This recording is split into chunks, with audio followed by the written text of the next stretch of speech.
not need a massive portfolio to start and scale your wheel strategy account. In today's video, I'm going to show you live how I'm scaling my small portfolio.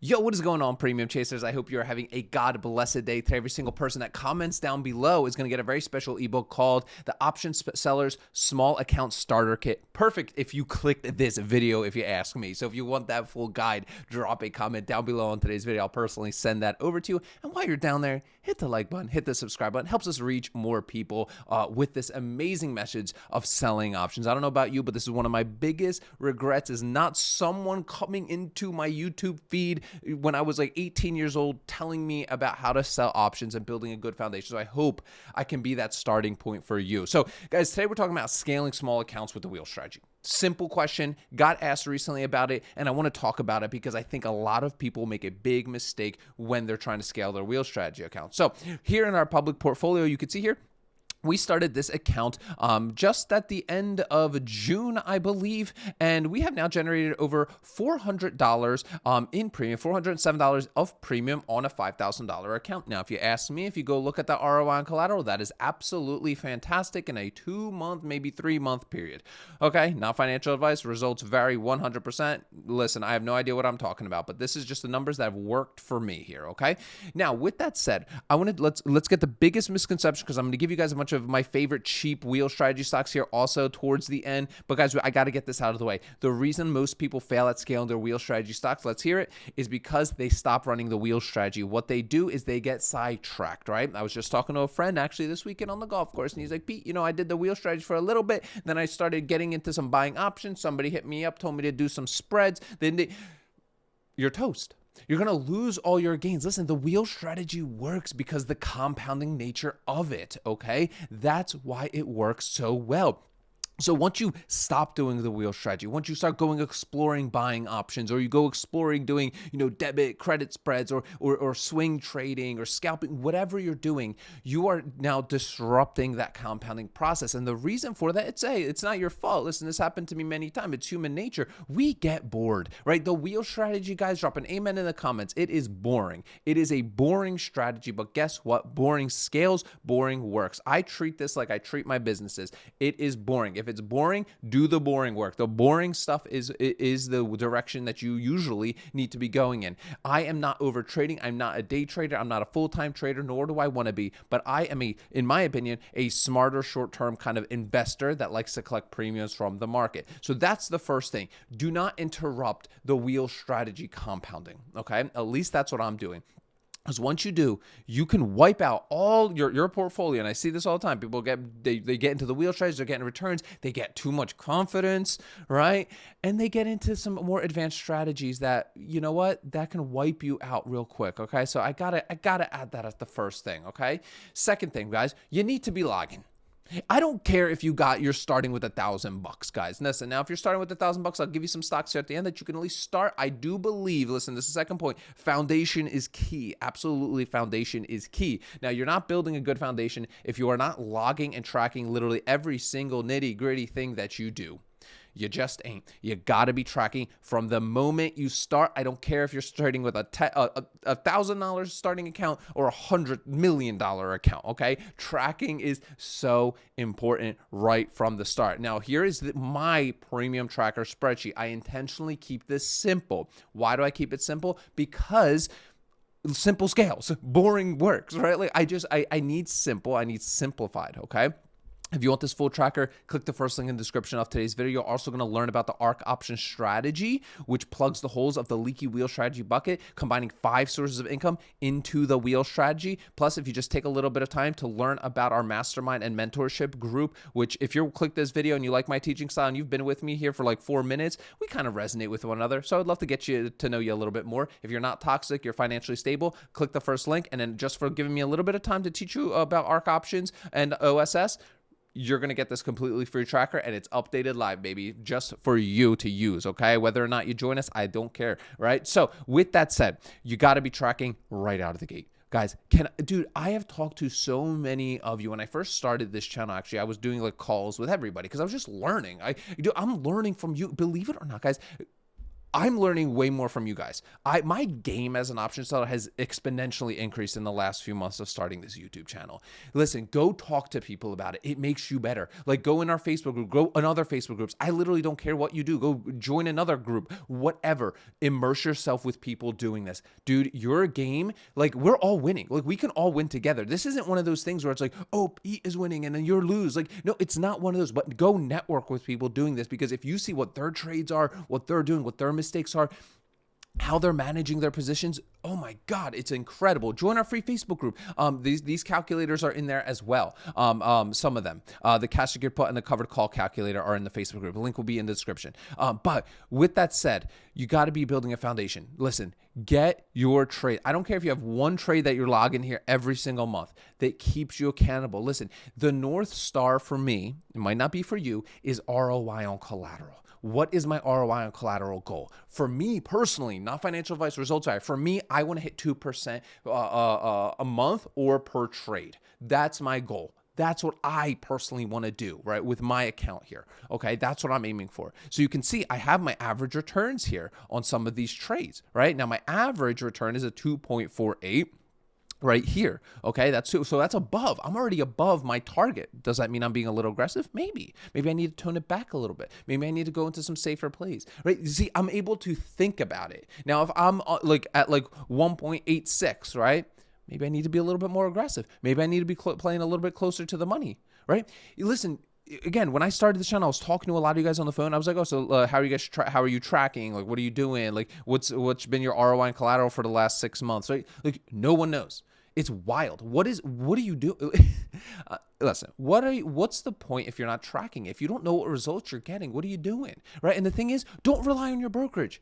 Don't rely on your brokerage. Literally, there is nothing, they don't track this correctly for you guys. You got to track it for yourself, right? So for me, simple tracking is the way to go, at least at the start. Then you can get more, complex with it and stuff. But you got to be tracking your ROI on collaterals or whatever metrics that you're looking at. Maybe for you, it's a 1%. Some of you guys, I see you, I want to hit 0.5% a week or 1% a week or whatever your targets are, right? But all of us are going to be different, right? Somebody that's younger, maybe they want to be more aggressive, when someone older wants to be a lot more conservative.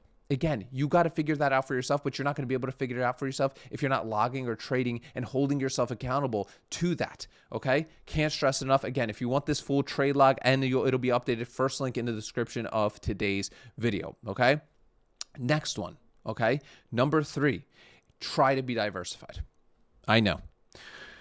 It's hard. It's hard. I'm the first one to tell you, when you are selling options on a small account, it is hard to stay diversified. Why? Because you just don't have money, right? Literally, that's just the reality of the situation. Selling options puts you in the position of being the house, not the gambler degenerate that, you're buying options for $500, right? And just hoping for a moonshot. When you're selling options, right, you do require a lot more capital. For example, this Kraft Heinz $27 put I'm in right now. Obviously not at the time of recording this. Obviously it's trading around $25 or something like that. But with that said, I needed to put up $2,700 in collateral, right? So you need to make sure you have money to do this. Right now, let's say you're only doing this with a $2,700 account. That's your only trade.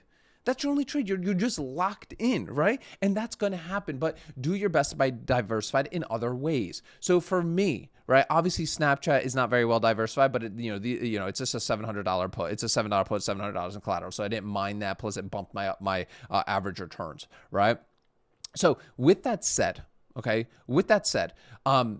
I like to focus on companies as best as I can that are already a little bit diversified. If this is gonna be tough, I'm not gonna lie to you. Try your best, right? But for example, Kraft Heinz, they own a bunch of different brands, right? So they're kind of already diversified as a business. Listen, you're not gonna see me doing leveraged ETF. So this is a 4th point. Do what you want, right? I'm just a dude on the internet. But, I see a lot of, I watch a lot of content, and I see a lot of people pushing leveraged ETFs, or, stocks are already trading out their top of their Bollinger Band because they're cheap, and selling puts on SoFi at all-time highs. Do that, sure, if you want to. But for me, those leveraged ETFs, they were created for retail investors to lose. I know that's bold to say, and I know a lot of you are going to hate me for saying that in the comments, because every time I talk about leverage ETFs, Pete, you're missing out on gains, Pete. You're missing out on so much gains. This has been so good to me, blah, blah, blah. Sure, I miss out on gains. I definitely miss out on gains. But guess what? I sleep well at night with the gains that I do get. Okay? For me, those leverage ETFs were a product created to take retail investors' money, aka dumb money, they call us. And I'm not going to let them do that to me again, because I have made those mistakes before, right? At the end of the day, what's the biggest risk of the wheel strategy, guys? Let me know in the comments if you know it.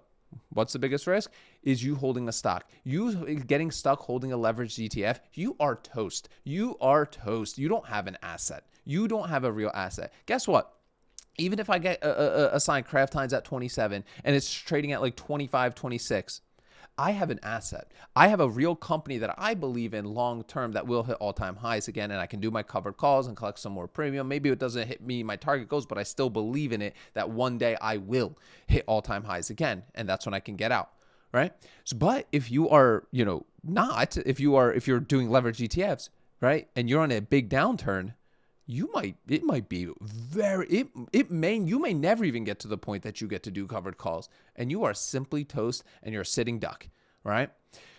With that said, let's talk about some cheaper wheel strategy stocks here, because I've kind of gone all over the place. Let me know if you guys like this stuff. Like and follow. Drop any comments down below. I know there's going to be some hates about the leverage ETFs. I know they work, guys, for some people. But for me, I've lost too much money in this space that for me, I try to be as safe as possible with everything that I do nowadays. So obviously a couple, right? Snapchat, really enjoying my time with Snapchat right now. I've been wheeling this thing. Nice to see today at the time of recording this, 750. May even get assigned. Oh, yeah, 761. Let's get it.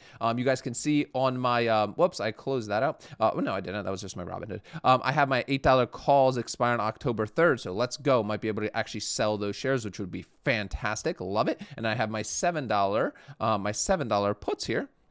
I'm actually shocked I'm not able to close this out for more of a premium. So I'll keep an eye on that. Obviously, I document any trades that I do in that live portfolio. But Snapchat has been really fun. Obviously, do your own research on this. I've been really enjoying wheeling Snapchat for those little bit more degenerate premiums, obviously pushing over 3% on those. Next one is American Airlines. Oh, down nice, a little at 1.5% today. One of my favorite wheel strategy stocks because it's cheap, right? I could do $11 puts here. That locks up $1,100, and I can learn through the process. Plus, for me, I love American Airlines. I don't see American Airlines going anytime soon, and I would say there's no better airline than American Airlines, especially for domestic flights. That's just me. Obviously, maybe it's not as premium as some other airlines, but for, whatever, my reasons for liking American Airlines, go find your own reasons. But American Airlines, also a nice cheap stock that I really enjoy running the wheel strategy on. Next one is Ford. Why do I love Ford, guys? Ark Options, baby, right? If I get assigned Ford, I'm running covered calls, collecting the rent on that, and I'm collecting a very juicy premium that Ford offers as well. And we've done some of that stuff in the live portfolio. So all you guys know, I love stacking as much income into the wheel strategy as I humanly possibly can, right? Because the wheel strategy, it's a leaky bucket. Again, click the first link in the description that talks about I'm not here to waste your time, guys. 7 minutes, 8 minutes of talking about what the Ark Options strategy is, how I've over-engineered the wheel strategy for myself, okay? So Ford here, obviously not a great setup here, at least at the time we're recording this, but a great company, at least in mind. Another one that's on the radar for a lot of us in our private community is Kenvue. Obviously, there's a lot of news surrounding this right now, and it's a bit of a falling knife. But again, cheaper stock. When I think cheap, I'm thinking around $20 to $2,000. I don't necessarily know if I would start with just $1,000 unless you just are like, hey, I'm just gonna do Snapchat, or I'm just gonna do Ford or American Airlines. Just to get your feet wet. There's nothing wrong with that. I actually had a conversation with another friend of mine, and he's like, "Hey, would you start this with like $5,000 or $2,000?" I was like, "Yeah, I would." Even if you do start with 1,000, you'll build confidence, and that's what trading is all about. Like, I would never say somebody, "Hey, go just start running the wheel strategy on like SPY or something like that." Like that's terrifying if you've never done it before. I've said it before, and I'll say it again. I think you need to spend about a year doing this.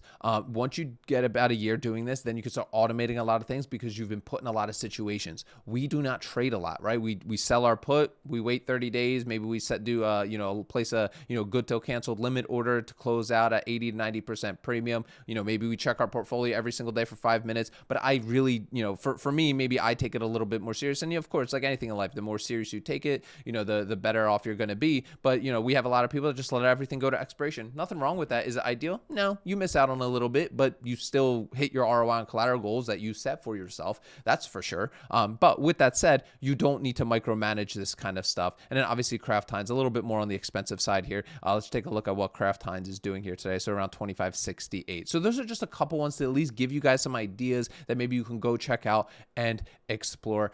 Also, guys, don't forget, drop a comment down below for today on today's video. I'm going to give you my full starter kit for option sellers, especially for those of you that have smaller accounts. And if you want my full trade log here that you can click file, make a copy, guys, every day. It doesn't stop. You guys are constantly asking to request the live one, but I can't let you request it because then it'll change it for everyone. So you go to file and you click make a copy, but click the first link in the description of today's video. You'll learn more about Ark Options Strategy and you'll get this full trade log for yourself, guys. Remember, sell options, collect premiums, repeat. I'll see y'all tomorrow.